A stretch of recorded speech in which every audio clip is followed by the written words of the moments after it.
Allah ba mu sa wannan su an kawo su ne za a raba wa yaran da suke primary kar ka ce a to yanzu ba a raba zaure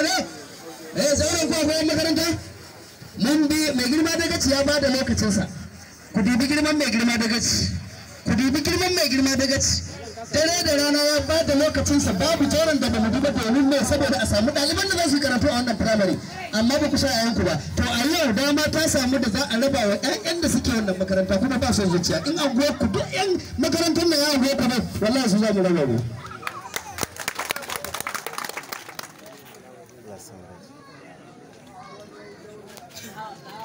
ta wannan kyauta ce da ya bada saboda haka za a ɗauka a mayar idan hutu ya ƙare jama'a in hutu ya ƙare yadda masa yana nan da mutum ma ya daina suna nan za su haɗu su yi haɗaka ga fada ga SBMC ga PTA ga maye za su haɗu su je su raba wa yaran da suke makaranta wanda akwai listinsu a hannun headmaster kuma headmaster shi ma zai ce wani abu ka hannun salamu alaikum wa alaikum salam da harko yana ma matakan masarautar mai taho gaisuwa malar na mutu kasa da wani haka kayan manyan baki da suka zama a wurin a gaskiya wato ina son wata magana guda mai kaho yanzu ta wuce da kake tsammani da aka haifa mai kaho shi bi na ya riga shi wannan gaskiya ne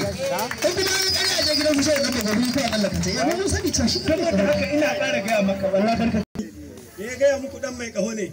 kabarin kakan shi wanda ya haifi baban shi yana cikin mai kaho wannan gaskiya ne a nan gidan bala tela bala gindin kukan nan kabarin shi yana gabar da wannan kuka wannan gaskiya ne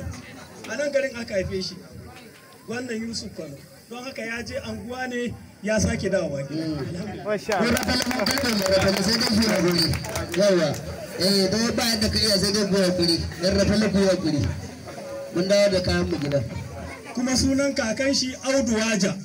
wannan haka yake idan ma kuna neman karin bayani to akwai Yakubu baba Yakubu yana nan sai ku tuntube shi a daidai wannan gaba muka kawo karshen gabatar da wayannan saboda haka sai a dauke su a maida gidan mai martaba da gaci a aje su kafin lokacin da hutu zai kare wannan hadaka ta je ta gabatar da raba su ga wayanda Allah ya sa raban su ne sai da haka almusulmi ku je makaranta don ku samu dinki iyayen ku za su biya kudin dinki ba da gaci ba amma in da gaci ya ce ya taimaka lillahi alhamdu sarkin fara a shiga da shi dan sake mana minti ɗaya kafin nan mu zo mu gabatar da wannan